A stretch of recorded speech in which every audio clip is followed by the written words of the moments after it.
Good morning. Start करते हैं आज का लेक्चर। आज का लेक्चर क्या है? फ्लूइड का सेकंड पार्ट। ठीक है, फ्लूइड का एक पार्ट हमने पढ़ लिया है। फ्लूइड का एक पार्ट क्या था? फ्लूइड का पहला पार्ट था जिसका नाम था हाइड्रोस्टैटिक। हाइड्रोस्टैटिक में जो भी फ्लूइड था ना वो स्टेशनरी था। स्टेशनरी था या ऐसा समझ लो जिस कंटेनर में वो रखा हुआ था वो कंटेनर क्या था?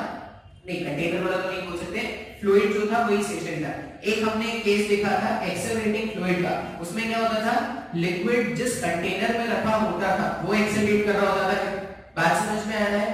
तो अभी तक हमने जितना भी टॉपिक सीखा था उसमें क्या होता था? लिक्विड जो है वो स्टेशनरी रखा हुआ है। लिक्विड जो था वो स्टेशनरी था या लिक्विड जिस कंटेनर में रखा हुआ था वो मूव कर रहा था, खुद लिक्विड मूव नहीं कर रहा था। अब क्या करने वाले हैं? लिक्विड का फ्लो देखने वाले हैं। जैसे पाइप्स में अगर आप देखोगे तो अगर तुम अपने घर में देखो तो घर में क्या होता है? वो जो पानी की टंकी होती है वो कहीं पे टॉप पे रखा होता है और उससे कनेक्टेड पाइप्स होते हैं जिससे क्या होता है थ्रू आउट पूरी बिल्डिंग में क्या होता है वाटर सप्लाई मेंटेन होता है। तो हम क्या करने वाला है? ऐसा ही कुछ कंसेप्ट सीखेंगे जिसमें लिक्विड जो होगा वो एक पॉइंट से दूसरे पॉइंट पर फ्लो करने वाला है। बात समझ में आ रहा है? अच्छा, अभी मतलब ये जो मेरे पास टॉपिक है या चैप्टर है जो भी समझो उसका नाम है हाइड्रोडायनामिक्स। डायनामिक्स मतलब मूव कराना है उसको। ठीक है, उसके मूव कराने के पीछे। अच्छा, अब याद रखना तुमने अपने बेसिक ज्योग्राफी में तुमने high pressure, low pressure, wind कैसे क्रिएट होता है, विंड किस डायरेक्शन में फ्लो करता है, ऐसा कुछ तुमने पढ़ा है। हमने क्या पढ़ा था कि जब भी लो प्रेशर किसी एरिया में क्रिएट होता है, ऐसा न्यूज़ वगैरह में भी बहुत बताते हैं, जब भी किसी एरिया में लो प्रेशर क्रिएट होता है तो आसपास के सराउंडिंग हाई प्रेशर से एयर रश करके लो प्रेशर की तरफ आ जाता है एरिया। तो वैसा ही कुछ लिक्विड में भी होने वाला है। लिक्विड फ्लो करेगा और लिक्विड फ्लो करने का एकमात्र रीजन है प्रेशर डिफरेंस। अगर एक पॉइंट और दूसरे पॉइंट के बीच में प्रेशर डिफरेंस है तो लिक्विड हमेशा हायर प्रेशर से लोअर प्रेशर की तरफ मूव करता है। ये अपने को याद रखना है। मतलब यहाँ पे हम बात करने वाले हैं प्रेशर डिफरेंस की। ऐसा समझो हम लिक्विड के फ्लो के बारे में बात करेंगे और लिक्विड फ्लो क्यों करेगा इसका रीजन क्या है? Pressure difference. अगर दो पॉइंट्स के बीच में प्रेशर का डिफरेंस है तो लिक्विड हायर प्रेशर से लोअर प्रेशर की तरफ फ्लो करेगा। अच्छा, आज का लेक्चर बहुत ही बेसिक है। कुछ डेफिनेशंस देखेंगे। अब ये जो डेफिनेशंस हैं वो तुमसे स्कूल कॉलेज के एग्जाम्स में भी पूछ सकते हैं। ठीक है, और जो नीट वाले स्टूडेंट हैं उनको ये डेफिनेशंस यूज करके क्वेश्चंस भी आते हैं। जेई वाले बच्चों को ऐसा बहुत कम ही आता है वो अपने साथ कॉलेज के एग्जाम के लिए देख सकते हैं। अब यहाँ पे हाइड्रोडायनामिक्स में सबसे पहले हम क्या करने वाले हैं? हम बोल रहे हैं कि लिक्विड फ्लो करता है। लिक्विड जो है वो फ्लो करेगा। तो लिक्विड के जो फ्लो है ना, लिक्विड का जो फ्लो है उसको कैटेगराइज करना है। लिक्विड प्रेशर के डिफरेंस के कारण लिक्विड एक पॉइंट से दूसरे पॉइंट तक फ्लो कर रहा था। अब लिक्विड का जो फ्लो है उसको कैटेगराइज करना है। तो कैसे कैटेगराइज कर रहे हैं? सबसे पहला कैटेगरी अगर मैं बताऊं, सबसे पहला जो कैटेगरी है वो होता है स्टेडी एंड अनस्टेडी फ्लो। सबसे पहला कैटेगरी या सबसे पहला डिफरेंस हम जो देखेंगे वो होगा स्टेडी एंड अनस्टेडी फ्लो। ठीक है, अभी स्टेडी एंड अनस्टेडी फ्लो का मतलब क्या है? स्टेडी फ्लो पहले समझा देते हैं। एक बार स्टेडी फ्लो समझ में आ जाएगा तो अनस्टेडी फ्लो भी खुद ब खुद समझ में आ जाएगा। अच्छा, मान लो ये एक पाइप का टुकड़ा है।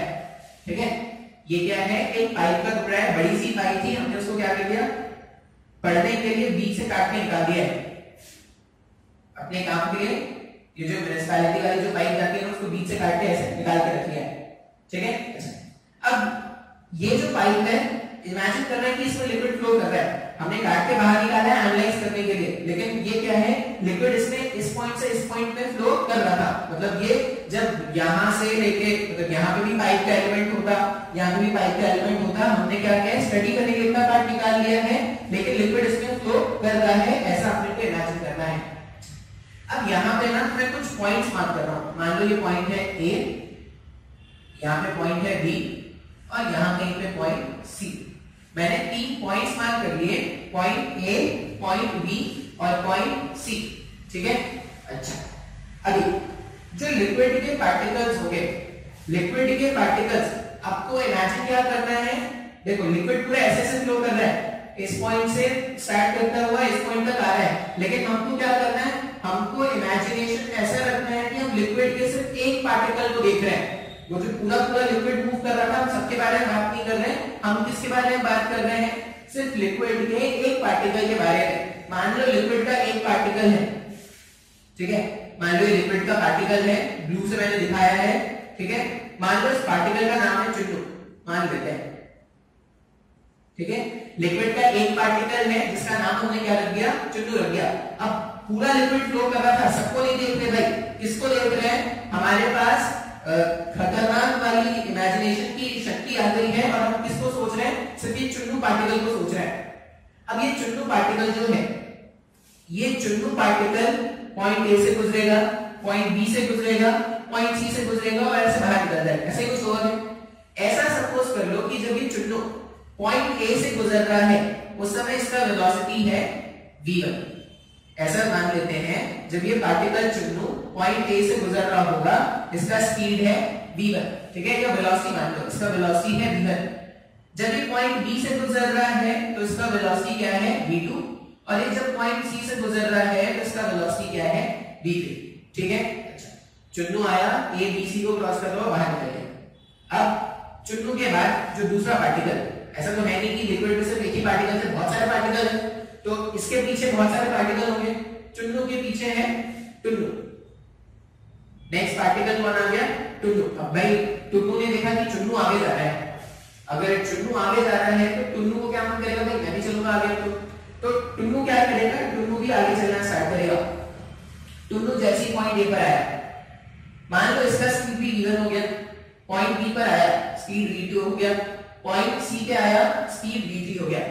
तो जैसा स्पीड पॉइंट ए पर या जैसा वेलोसिटी पॉइंट ए पर टुन्नू का मिला था, जैसा स्पीड पॉइंट ए पर चुन्नू का मिला था, वैसा ही स्पीड पॉइंट ए पर अगर टुन्नू का मिल जाए, ठीक है, और जो वेलोसिटी पॉइंट बी पर चुन्नू का मिला था वही वेलोसिटी पॉइंट बी पर टुन्नू का भी मिल जाए, उसी तरह सी पॉइंट के भी, तो हम इस तरह के फ्लो को क्या बोलते हैं, स्टेडी फ्लो। बात समझ में आ रहा है। स्टेडी फ्लो के लिए ये मत सोचना कि सर स्टेडी फ्लो के लिए ये v1 equals to v2 equals to v3 है क्या, नहीं, ये नहीं है भाई, v1 equals to v2 equals to v3 हम इसके बारे में बात नहीं कर रहे, हम क्या बोल रहे हैं कि एक पर्टिकुलर पॉइंट, जैसे ये particular point A, point A पर जितने भी पार्टिकल्स गुजरेंगे, पॉइंट ए से जितने भी पार्टिकल गुजरेंगे, अगर उन सारे पार्टिकल्स का वेलोसिटी v1 हुआ, उसी तरह पॉइंट बी से जितने पार्टिकल्स गुजरेंगे, पॉइंट बी से जितने पार्टिकल्स गुजरेंगे, उन सारे पार्टिकल्स का वेलोसिटी अगर v2 हुआ, और पॉइंट सी से रैंडमली तुम कोई भी ले लो, मैंने 3 लिया है, तुम 10 ले लो, 1000 ले लो, लाख करोड़ ले लो, कितने पॉइंट्स ले सकते हो, तो हमने बोला तुम 20 लाख करोड़ भी ले सकते हो। मान लो तुमने 20 लाख करोड़ एलिमेंट्स लिए हैं, ठीक है, तुमने 20 लाख करोड़ पॉइंट्स ले लिए, और उस 20 लाख करोड़ पॉइंट में से जितने भी पार्टिकल्स थे लिक्विड के सब मूव करेंगे, और सबका वेलोसिटी अगर एक जैसा मिलता जाएगा तो हम क्या बोलेंगे, ये जो फ्लो है वो कैसा है, स्टेडी। सर मेरे को नहीं समझ में आया सर, बात समझ में आ रहा है क्या? तो स्टेडी फ्लो अगर कोई डिफाइन करे, तो डेफिनेशन तो बहुत मुश्किल है, डेफिनेशन ऐसा ही लिख देंगे, क्या लिख देंगे, अगर तुम बुक से एक अच्छा वाला डेफिनेशन देख लेना अपने कॉलेज के हिसाब से, ठीक है, अगर लिक्विड फ्लो के, अगर लिक्विड फ्लो के किसी भी पॉइंट पर, किसी भी पॉइंट पर पास करते हुए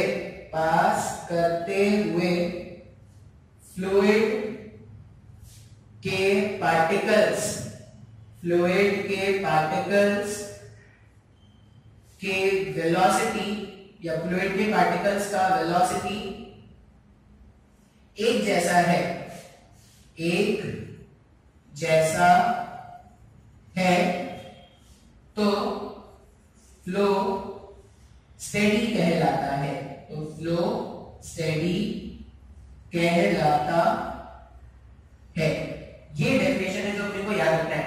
किसी भी लिक्विड फ्लो के किसी भी पॉइंट पर पास करते हुए फ्लूइड के पार्टिकल्स का वेलोसिटी एक जैसा है तो फ्लो स्टेडी कहलाता है। अच्छा, ये याद रखना है कि अलग अलग पॉइंट्स पर, यहाँ पे नोट में क्या लिख लेना, नोट में लिख लेना अलग अलग पॉइंट्स पर, ये नोट बुक को यहाँ पे लिखना है, मेरे जगह नहीं मैंने लिख रहा, तुम लिख लेना। नोट क्या है, अलग अलग पॉइंट्स पर वेलोसिटीज अलग अलग हो सकती है, लेकिन एक पर्टिकुलर पॉइंट, जैसे पॉइंट ए से जितने भी पार्टिकल्स गुजरेंगे सबका वेलोसिटी अगर v1 होता, उसी तरह पॉइंट बी से जितने भी पार्टिकल्स गुजरते, चुन्नू गुजर गया, टुन्नू गुजर गया, रोनू गुजर गया, मुन्नू गुजर गया, कोई भी गुजर गया मतलब वो मर गया वाला नहीं, मतलब चला गया उससे।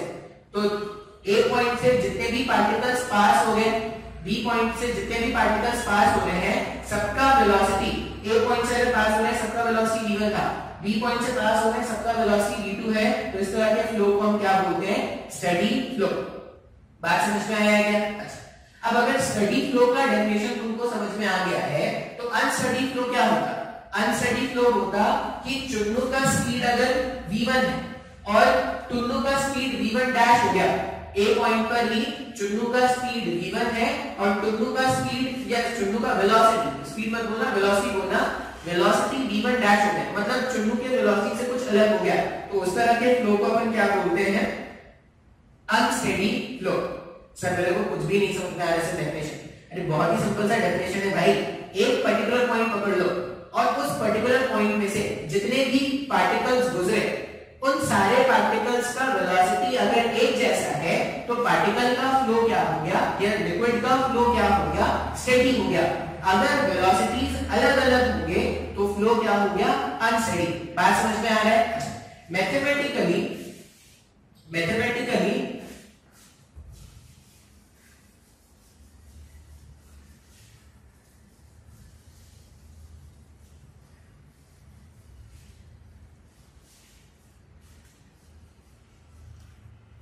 लॉकडाउन अभी तो और चलेगा, लॉकडाउन अभी तो और चलेगा, कितने देर चलेगा नहीं पता, लेकिन अभी तो और चलेगा।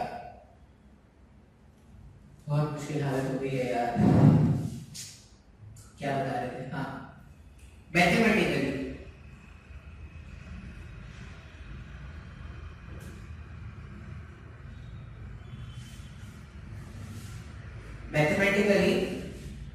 फॉर स्टेडी फ्लो, कैसे मैथमेटिकली कैसे बताएंगे कि फ्लो स्टेडी है? तो स्टेडी फ्लो के लिए याद रख लेते हैं, स्टेडी फ्लो के लिए at particular point, at a particular point in the fluid, at a particular point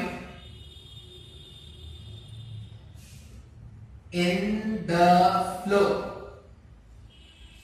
particular point मतलब पॉइंट ए के बारे में बात करो, पॉइंट ए में क्या हो जाएगा, rate of change of velocity. अब पॉइंट ए से जितने भी पार्टिकल्स गुजर रहे हैं, अगर सबका वेलोसिटी एक जैसा है तो टाइम के रिस्पेक्ट में वेलोसिटी में चेंज हुआ क्या पॉइंट ए पर? नहीं। तो dt upon dt at point A अगर 0 मिल गया तो अपन क्या बोलेंगे, फ्लो क्या हो गया, फ्लो हो जाएगा हमारे पास स्टेडी। अच्छा, ये वेलोसिटी के टर्म्स में होता है। उसी तरह एक कुछ और भी डेफिनेशंस होते हैं, अभी याद रख लो, ऐसा भी लिख सकते हो dt अपॉन dt, ये भी 0 होगा एट एनी पॉइंट ए, किसी पॉइंट ए पर rate of change of pressure, pressure भी नहीं चेंज हो रहा है और किसी पॉइंट पर डेंसिटी भी चेंज नहीं हो रहा है। ये तीन तरह से डिफाइन करते हैं, d rho upon dt at point A equals to 0। अभी क्या लिखना है याद रख लो कि ये समझ में मेरे को आ रहा है, ये अगर होगा कि ये प्रेशर वाला टर्म भी हो जाएगा और प्रेशर वाला टर्म होगा तो डेंसिटी वाला टर्म भी हो जाएगा। ये सब आगे जब हम बर्नौलीज और बर्नौली सीखेंगे तब समझ में आएगा। अभी के लिए क्या याद रखना है, सिंपल सा डेफिनेशन है भाई स्टेडी फ्लो का। लिक्विड का फ्लो स्टेडी तब जब कोई भी एक पर्टिकुलर पॉइंट से जितने भी पार्टिकल्स गुजरे होंगे सबका वेलोसिटी एक जैसा, तो लिक्विड का फ्लो कैसा, स्टेडी। अगर वेलोसिटीज अलग अलग है, अब वेलोसिटी अगर मैं बोलूं ना, वेलोसिटी अलग अलग मतलब वो मैग्नीट्यूड भी हो सकता है और वो डायरेक्शन भी हो सकता है। अगर अलग अलग हुआ तो वो क्या हो जाएगा, अनस्टेडी हो जाएगा।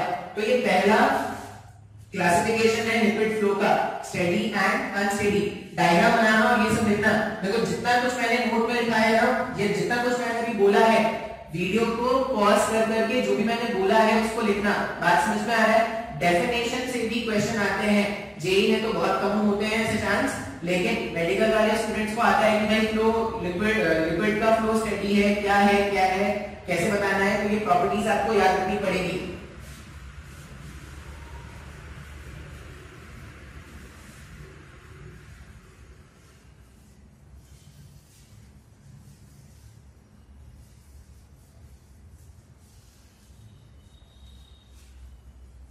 एक चीज अच्छा हो गया, अब पुलिस ज्यादा परेशान नहीं करती, जाने देती है, आने जाने देती है।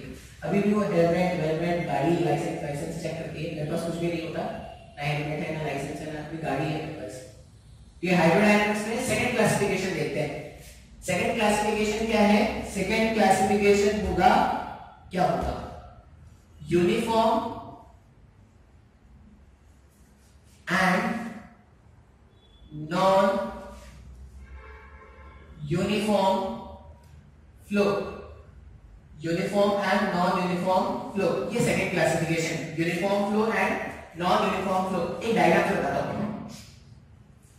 मान लो इस तरह का पाइप है, एकदम अच्छा मस्त वाला पाइप, एकदम हर पूरा सिलेंडर को अपने शेप को अपने हर जगह के पॉइंट के रेडियस को मेंटेन करता हुआ चल रहा है।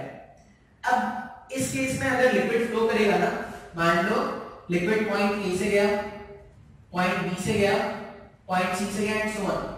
जितना वेलोसिटी यहां पर है, मान लो ये v1 है, यहां पे ये v2 है और यहां पे v3, तो इसमें अगर आप देखोगे तो हर पॉइंट का वेलोसिटी जो है v1 v2 v3 सब सेम होगा।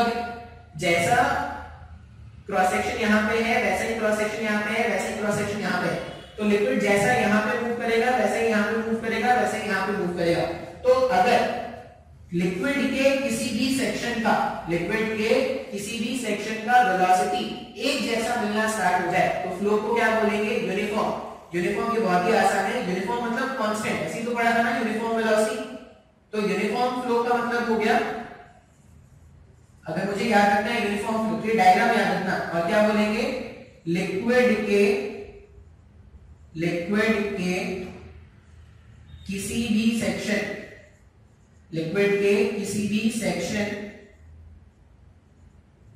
का वेलोसिटी, लिक्विड के किसी भी सेक्शन का वेलोसिटी अगर एक जैसा है तो फ्लो यूनिफॉर्म कहलाता है।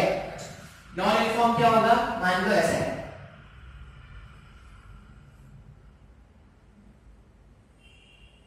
ठीक है, मान लो पाइप जो है वो इस तरह की शेप का पाइप है। अब तुमने ये नोटिस किया होगा ना, क्या नोटिस किया है?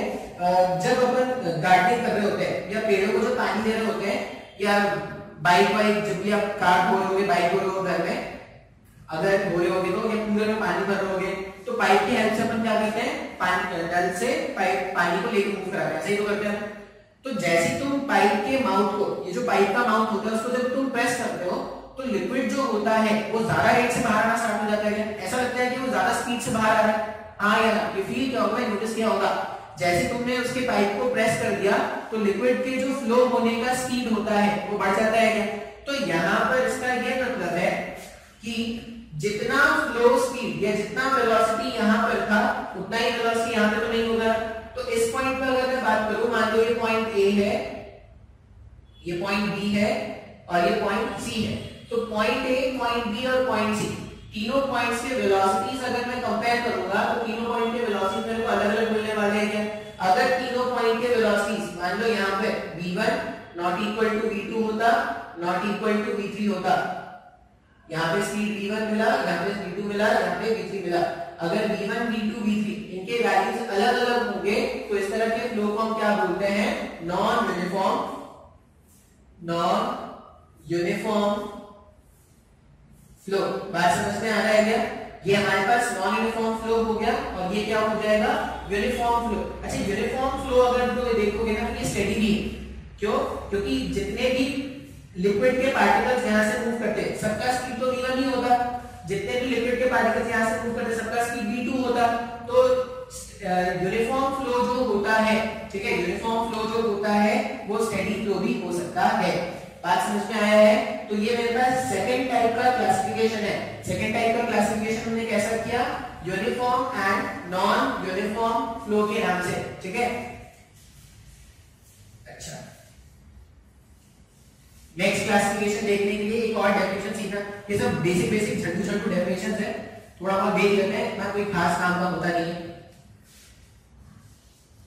लेकिन अगर तुम बीटेक करोगे ना तो बीटेक में भी ये सब कुछ सीखना पड़ेगा। मतलब मेरे तो बीटेक में भी था ये सब। ये जो फ्लूइड था ना वो मैंने 4th सेमेस्टर में भी पढ़ा है, मतलब हमने सेकेंड ईयर में भी पढ़ा था।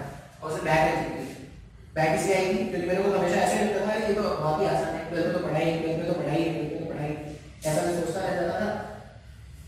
जब एग्जाम आया तो मुझे लगा कि तो अलग ही है भाई, ऐसा फ्लूइड तो मैंने पढ़ा ही नहीं। जिस फ्लूइड की मैं बात कर रहा हूँ तो स्टार्टिंग के 1-2 चैप्टर्स थे बस, ठीक है। तो बैक लगी, यही मान एक सब्जेक्ट है बीटेक का मेरे, जिससे मेरे को बैक लगा था। बाकी मेरा बीटेक बहुत ही शांतिपूर्वक निकला था। ये हो गया हाइड्रोडायनामिक्स। थर्ड टाइप का क्लासिफिकेशन देखते हैं। थर्ड टाइप का क्लासिफिकेशन अगर मैं बात करूं तो थर्ड टाइप का क्लासिफिकेशन के लिए पहले एक वर्ड सीख लेते हैं, स्ट्रीम लाइन। थर्ड टाइप के क्लासिफिकेशन के लिए क्या करते हैं, एक वर्ड सीख लेते हैं, स्ट्रीम लाइन। फिर से एक पाइप इमेजिन करो,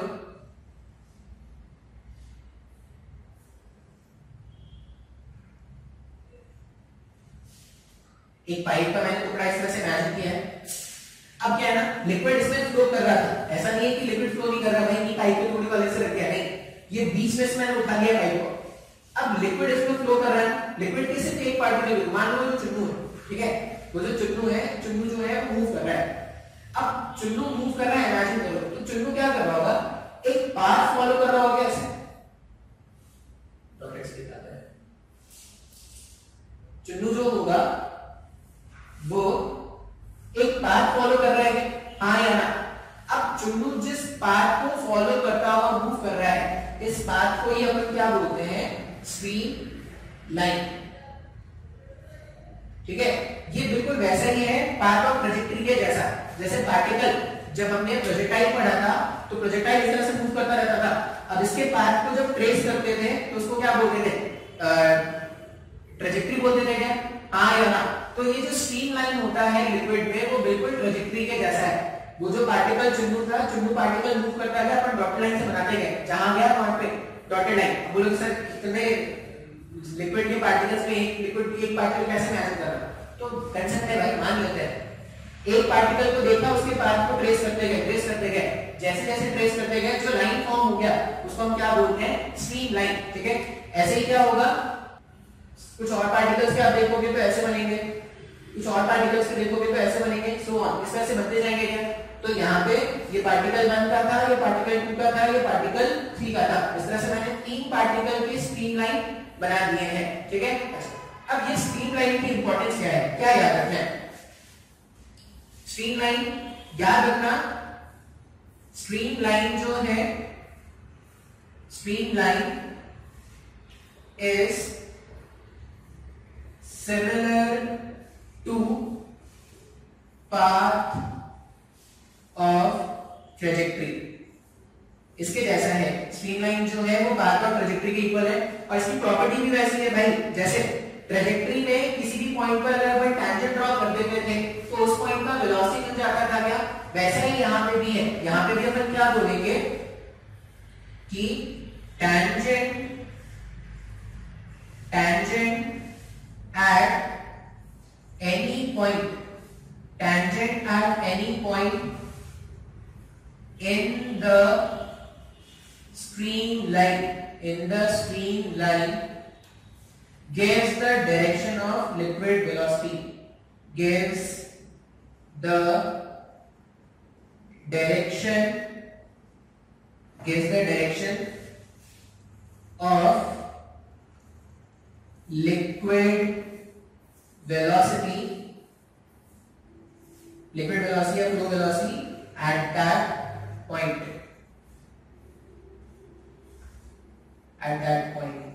थोड़ा बहुत इंग्लिश गलत गलत लेते हैं यहाँ पे, इंग्लिश सिखाने तो आया नहीं मैं, ठीक है। Tangent at any point in point, ठीक है। अच्छा, इससे ना मिलता जुलता एक क्वेश्चन बनता है।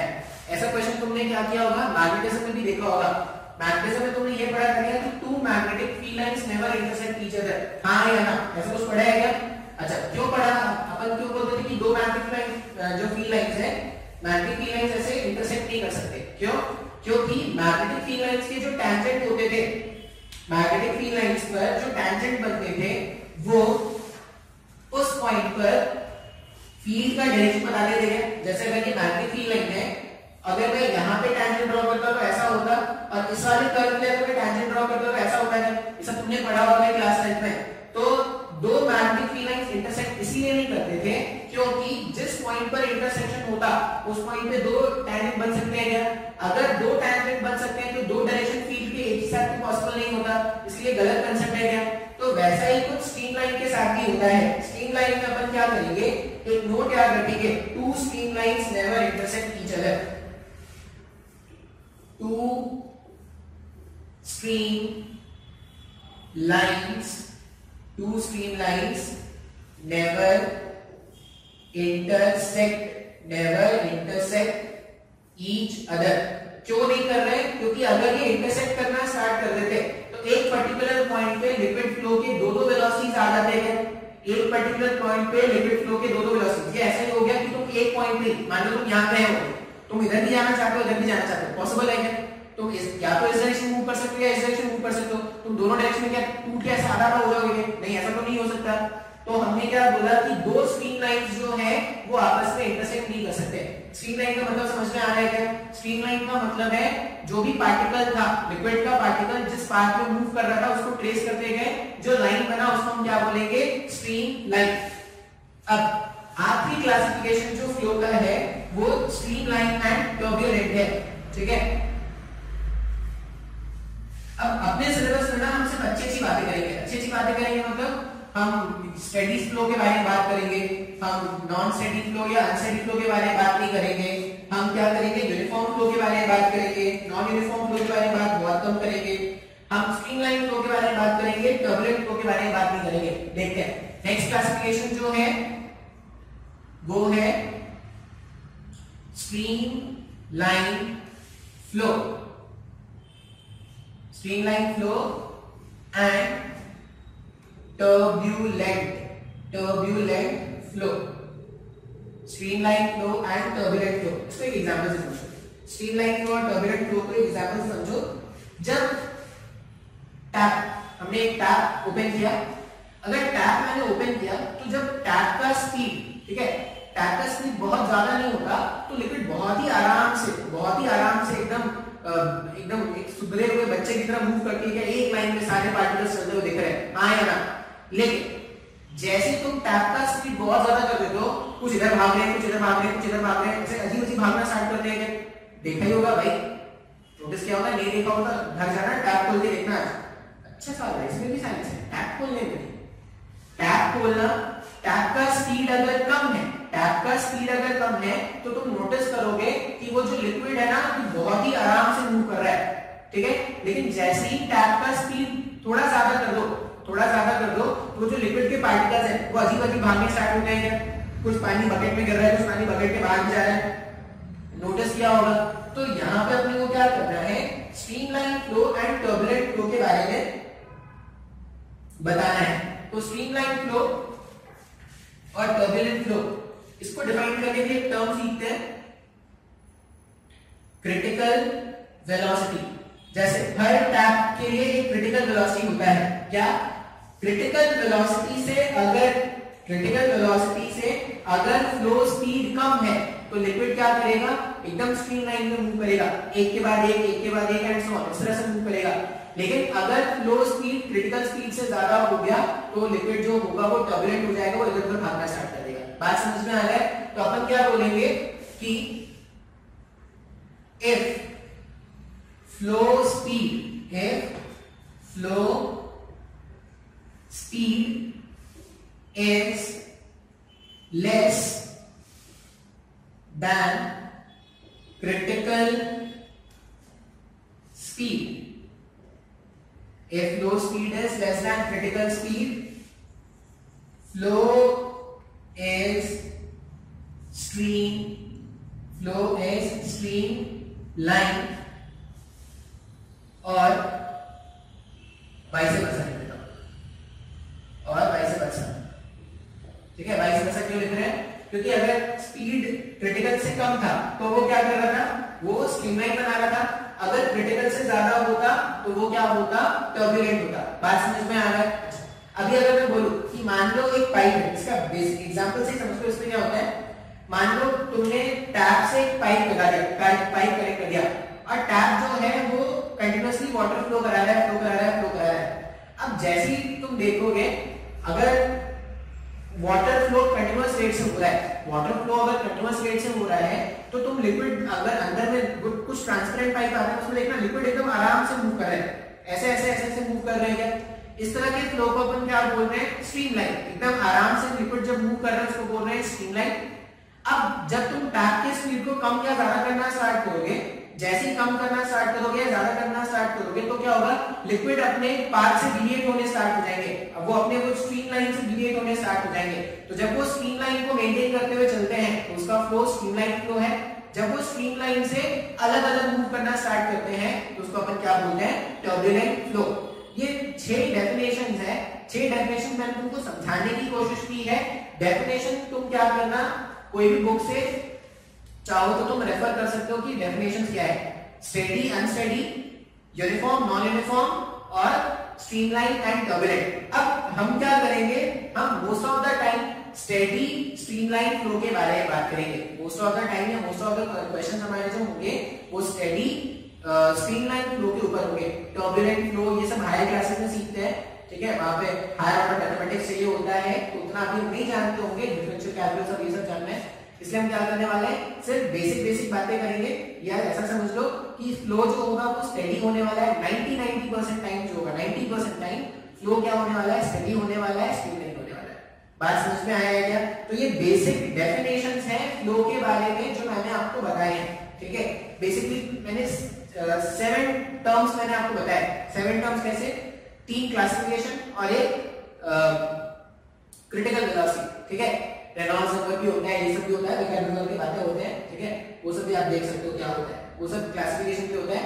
मतलब रेनॉल्ड्स नंबर ऐसा होता है कि एक नंबर असाइन किया जाता है। अब इस पर्टिकुलर वैल्यू से अगर कम हुआ, जैसे वो अगर ऐसा बोलते हैं कि अगर 2000 से कम रेनॉल्ड्स नंबर है, एग्जैक्टली मेरे को याद नहीं है, 2000 से कम रेनॉल्ड्स नंबर है, तो क्या होता है, लिक्विड का फ्लो क्या होगा, स्ट्रीमलाइन होगा। अगर 3000 से ज्यादा होता है तो लिक्विड का फ्लो क्या होता है, टर्बुलेंट होता है। और 2000 से 3000 के बीच में अगर है तो वो कुछ भी हो सकता है, डिपेंड करता है लिक्विड की क्या मर्जी है। बात समझ में आ रहा है? तो इस तरह से अपन क्या करते हैं, कुछ क्लासिफिकेशंस होते हैं।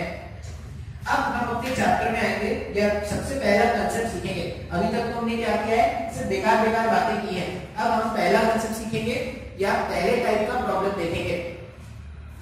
तो पहला कांसेप्ट है, पहला कांसेप्ट हम जो आज सीखेंगे वो क्या होगा, इक्वेशन ऑफ कंटिन्यूटी।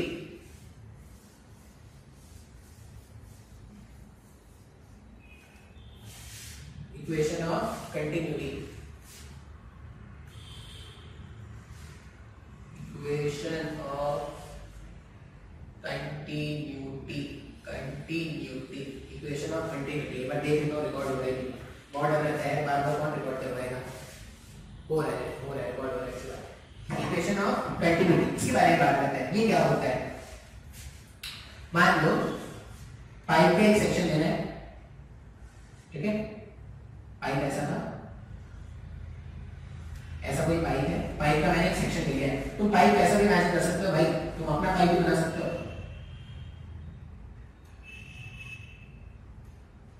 तुम वो बायो वाले अपना वो क्या करेंगे, हाथ का ऑटा निकालेंगे, ऑटा बोलते हैं ना, AORTA ऐसे कुछ होता है, वो निकालेंगे, वो पाइप हो गया। बायो वाले तो बना सकते हैं, बाकी जो जेई वाले हैं वो भी बना सकते हैं, उनके पास भी ऑटा होता है। ऐसे थोड़ी जो मेडिकल पढ़ते हैं उनके पास ही दे रहे हैं, सबके पास दे रहे हैं, कोई बना सकता है। ये मान लो पाइप का सेक्शन है ऐसा, ठीक है।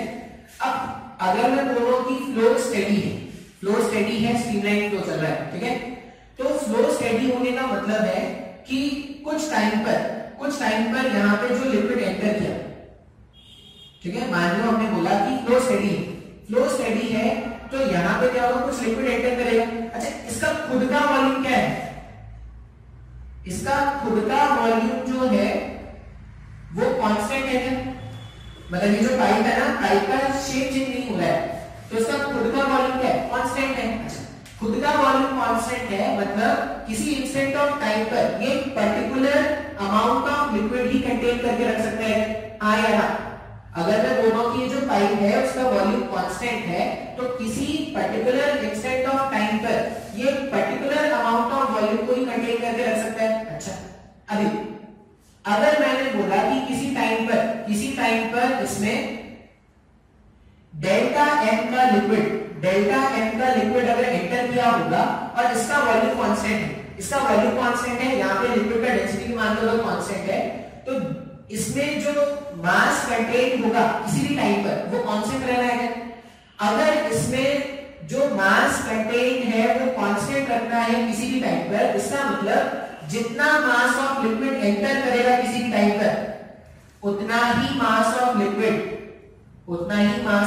बाहर भी जाना चाहिए। इसको ये क्या होता है, ये हमारे पास होता है कंजर्वेशन ऑफ मास। हम क्या बोल रहे हैं कि अगर लिक्विड का फ्लो स्टेडी है तो mass of liquid entering at any particular point will be same as the mass of liquid leaving out of that point. ठीक है, तो यहाँ पे अपन क्या लिखेंगे, इक्वेशन ऑफ कंटिन्यूटी में क्या बोल रहे हैं कि if the flow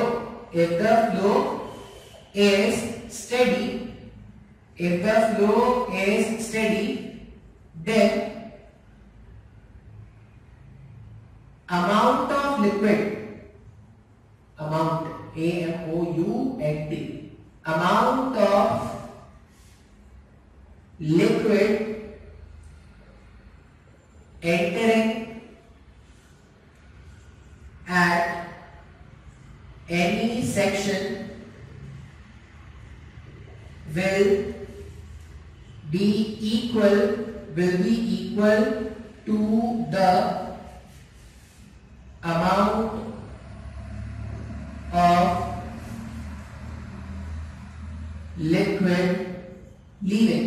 किसी भी सेक्शन में जो लिक्विड एंटर करेगा, जितना मास ऑफ लिक्विड एंटर करेगा उतना ही मास ऑफ लिक्विड क्या होने वाला है, बाहर भी जाने वाला है। ठीक है, क्यों, क्योंकि इसका खुद का जो मास कंटेंट है, इसका खुद का जो वॉल्यूम कंटेंट है वो हमेशा कांस्टेंट है।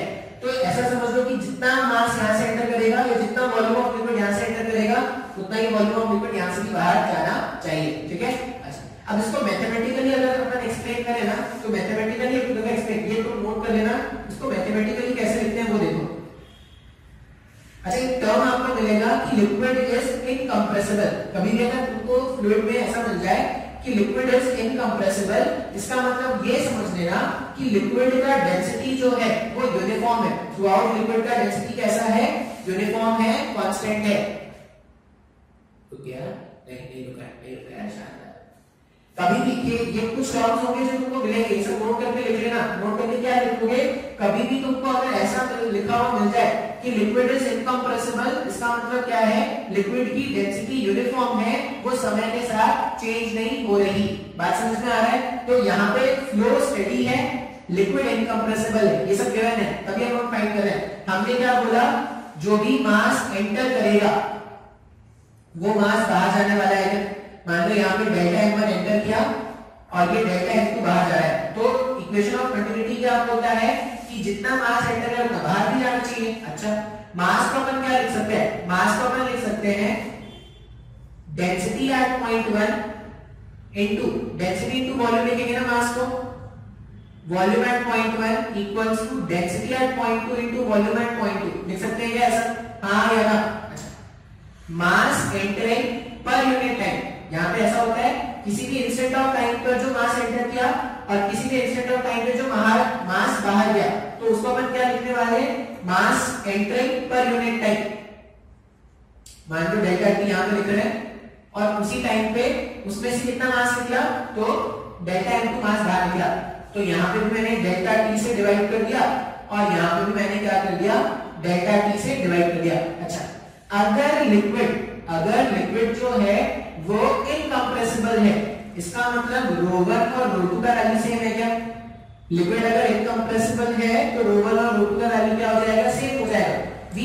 V1 का मतलब होगा यहां का क्रॉस सेक्शन एरिया इनटू यहां का क्रॉस सेक्शन एरिया, मान लो यहां का लेंथ, मैंने बोला कि ये जो डेल्टा टी टाइम था, डेल्टा टी टाइम में लिक्विड इतना आगे मूव कर गया, ये डेल्टा L1। उसी तरह यहां पे डेल्टा टी टाइम में लिक्विड जो है वो इतना मूव कर गया, कितना L2, L1 लिया था तो ये मूव कर गया मान लो डेल्टा L1। तो यहां पे क्या लिखेंगे, V1 के प्लेस में लिख देंगे वॉल्यूम कितना है, तो A1 इनटू डेल्टा L1 लिख देंगे इक्वल्स टू, अच्छा डिवाइडेड बाय डेल्टा टी भी है।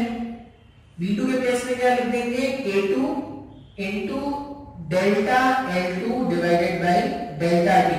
ये length upon time, length upon time velocity होता है क्या, लेंथ अपॉन टाइम वेलोसिटी होता है क्या। तो यहां पे इक्वेशन क्या बनेगा, A1 V1 equals to A2 V2।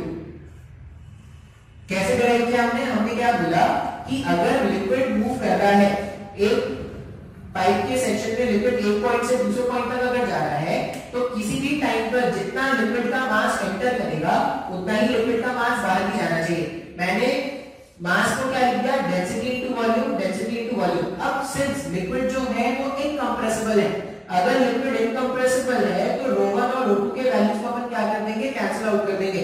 तो क्या बचा है, V1 इनटू V2। अच्छा अब डेल्टा टी में कितना लिक्विड एंटर किया होगा, मान लो कुछ डेल्टा L1 में एंटर कर गया, तो वॉल्यूम जो एंटर किया वो कितना हो जाएगा, इसका क्रॉस सेक्शन एरिया इनटू इसका क्रॉस सेक्शन एरिया इनटू,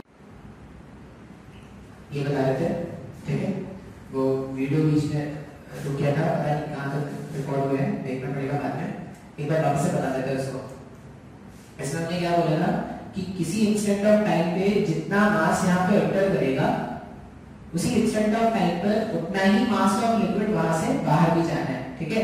अच्छा अब मास को अपन क्या लिख सकते हैं, डेंसिटी इनटू वॉल्यूम लिख सकते हैं। तो डेंसिटी इनटू इस वाले का वॉल्यूम और डेंसिटी, अब देखो मैंने शेडेड रीजन बनाया है। शेडेड रीजन क्यों बनाया मैंने, एक तो ये ग्लोबल को कैंसिल क्यों किया था, क्योंकि लिक्विड कैसा है, इनकंप्रेसिबल। अगर लिक्विड इनकंप्रेसिबल है तो जितना डेंसिटी यहाँ पे है, जितना डेंसिटी यहाँ पे है उतनी डेंसिटी यहाँ पे होगा, तो ρ1 ρ2 कैंसिल हो गए थे। अब मेरे पास क्या है, V1 V2 V1 upon delta T, V2 upon delta T. अच्छा V1 का मतलब हो जाएगा यहाँ का क्रॉस सेक्शन एरिया, यहाँ का क्रॉस सेक्शन एरिया, ये एरिया, यहाँ का क्रॉस सेक्शन एरिया, ये एरिया कितना, A1, ये जो क्रॉस सेक्शन एरिया है A1, और डेल्टा टी टाइम पर ये लिक्विड कुछ अंदर चला गया होगा क्या, कितना अंदर चला गया था, तो लिक्विड जो है वो डेल्टा L1 अंदर चला गया है। तो अगर वो डेल्टा L1 अंदर चला गया तो V1 को अपन क्या लिखने वाले हैं, cross section area into delta L1। उसी तरह डेल्टा टी टाइम पे यहाँ पे कितना वॉल्यूम बाहर जाएगा वो कैसे लिखेंगे, तो इसका क्रॉस सेक्शन एरिया अपन ने A2 माना है, और मान लो इतना लिक्विड डेल्टा टी टाइम पर इतना लिक्विड जो है वो मूव करके बाहर जाने वाला है। अब अगर इतना लिक्विड बाहर जाने वाला है तो इसका जो लेंथ है, उसका जो लेंथ है वो क्या है, डेल्टा L2। तो यहाँ पर अपन क्या लिखेंगे, A2 इनटू डेल्टा L2 लिख देंगे divided by delta T delta T. अच्छा लेंथ डिवाइडेड बाय टाइम, ये स्पीड होता है क्या, delta L1 divided by time speed हो गया। तो यहाँ पे A1 V1 equals to A2 V2। अब यहाँ पे कंफ्यूज मत होना, कैपिटल V1 और कैपिटल V2 वॉल्यूम के लिए है, स्मॉल v1 और स्मॉल v2 क्या है, स्पीड के लिए है। तो अगर a1 v1 equals to a2 v2 आ रहा है तो जो रिलेशन अपने को याद रखना है, रिलेशन क्या याद रखेंगे, a into v जो होना चाहिए वो क्या होना चाहिए, कांस्टेंट होना चाहिए। ये रिलेशन क्या करेंगे अपन याद रखेंगे। अच्छा अब इसका एग्जांपल हमने कहां पे देखा है, इसका एग्जांपल हमने देखा होगा पाइप में। जब पाइप में लिक्विड फ्लो कर रहा होता है, पाइप के माउथ को जैसे आप प्रेस करते हो, आपने उसकी क्रॉस सेक्शन एरिया को कम कर दिया है। अगर क्रॉस सेक्शन एरिया कम हो जाता है तो लिक्विड का जो बाहर निकलने का रेट होता है वो बढ़ जाता है क्या, ये लिक्विड जिस स्पीड से बाहर निकल रहा है वो स्पीड बढ़ जाता है। तो उसी को अपन क्या बोलते हैं कि इस लिक्विड का स्पीड अगर आपने क्रॉस सेक्शन एरिया कम कर दिया तो स्पीड क्या हो जाएगा, बढ़ जाएगा। तो a into v जो होता है वो कांस्टेंट होता है, जिसको हम क्या बोलते हैं, इक्वेशन ऑफ कंटिन्यूटी। बात समझ में आ रहा है? तो अपने को याद रखना ये बहुत ही काम का है। ये इक्वेशन जो है वो cross section area into v1, इन दोनों का जो प्रोडक्ट होगा वो हमेशा क्या होगा, कांस्टेंट होगा। अच्छा इसमें न्यूमेरिकल भी है, सॉल्व कराने तो, लेकिन वो आज ही कौन कर रहा है, नेक्स्ट दिन कराएंगे वो, ठीक है। तो कल वाले लेक्चर से इसमें कुछ एक दो न्यूमेरिकल होंगे, सिंपल सिंपल न्यूमेरिकल करा दूंगा, और कल इसमें क्या करेंगे, सबसे इंपॉर्टेंट अपन टॉपिक पढ़ेंगे जिसको बोलेंगे बर्नौलीज प्रिंसिपल। इस पूरे चैप्टर का सबसे मतलब इस पूरे कंसेप्ट का जो भी हम जो चैप्टर पढ़ेंगे उसमें सबसे इंपॉर्टेंट होता है बर्नौलीज प्रिंसिपल, तो ध्यान से देखना है, ठीक है। चलो इतना ही रह देते हैं।